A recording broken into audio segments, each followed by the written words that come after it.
ഓസ്ട്രേലിയയിലെ വിക്ടോറിയ സംസ്ഥാനത്ത് അതിരൂക്ഷമായ കാട്ടുതീ പടർന്നു പിടിക്കുകയാണ്. നിയന്ത്രണാതീതമായി മുന്നേറുന്ന തീ വലിയ നാശനഷ്ടങ്ങൾ വരുത്തിയിട്ടുണ്ട്. ഓസ്ട്രേലിയയിൽ നിന്നുള്ള റിപ്പോർട്ടിലേക്ക്. ഓസ്ട്രേലിയയിലെ വിക്ടോറിയ സംസ്ഥാനം അതിശക്തമായ കാട്ടുതീയുടെ പിടിയിൽ അമർന്നിരിക്കുകയാണ്. നിയന്ത്രണാതീതമായി പടർന്നു പിടിക്കുന്ന ഈ കാട്ടുതീ ആയിരക്കണക്കിന് ഏക്കർ വനത്തിനും ജനവാസ മേഖലകൾക്കും ഭീഷണിയായിരിക്കുകയാണ്. സംസ്ഥാനത്തുടനീളം അതീവ ഗുരുതരവും അപകടകരവുമായ സാഹചര്യമാണ് നിലവിൽ. കാട്ടുതീയുടെ തീവ്രത വർദ്ധിച്ചതോടെ പലയിടത്തും ജനങ്ങളെ ഒഴിപ്പിക്കാനുള്ള ശ്രമങ്ങൾ അതിവേഗം നടക്കുന്നുണ്ട്.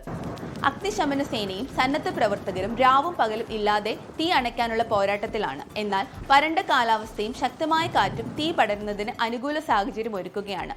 നിരവധി വീടുകൾക്ക് നാശനഷ്ടം സംഭവിച്ചതായും റോഡുകൾ അടച്ചതായും റിപ്പോർട്ടുകളുണ്ട്. പല ഗ്രാമങ്ങളെയും ഒറ്റപ്പെടുത്തിക്കൊണ്ട് തീ മുന്നോട്ട് നീങ്ങുന്ന സാഹചര്യത്തിൽ രക്ഷാപ്രവർത്തനങ്ങൾ ദുഷ്കരമായിക്കൊണ്ടിരിക്കുകയാണ്. അടുത്ത ഏതാനും ദിവസങ്ങൾ നിർണായകമാണെന്നും ജനങ്ങൾ അതീവ ശ്രദ്ധയോടെ ഇരിക്കണമെന്നും അധികൃതർ മുന്നറിയിപ്പ് നൽകി. ഈ പ്രതിസന്ധി ഘട്ടത്തിൽ വിക്ടോറിയയിലെ ജനങ്ങൾ പരസ്പരം താങ്ങും തണലുമായി നിൽക്കുകയാണ്. ഈ ദുരന്തത്തെ അതിജീവിക്കാനും കാണാതായവരെ കണ്ടെത്താനുമുള്ള കൂട്ടായ പ്രാർത്ഥനകളും പ്രതീക്ഷകളുമാണ് ഇപ്പോൾ ചുറ്റിലും ഉയരുന്നത്.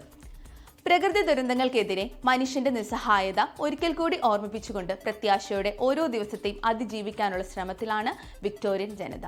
ഓസ്ട്രേലിയയിൽ നിന്നും 24-ന് വേണ്ടി ലിജ ചാക്കോ. ലോകത്തെവിടെയായാലും ഏത് സമയത്തും 24 വാർത്തകളും ഓഗ്മെന്റഡ് റിയാലിറ്റി പാക്കേജുകളും എക്സ്പ്ലെയിനറുകളും വിശദമായി കാണാൻ ഞങ്ങളുടെ യൂട്യൂബ് ചാനൽ നിങ്ങൾക്ക് സബ്സ്ക്രൈബ് ചെയ്യാം.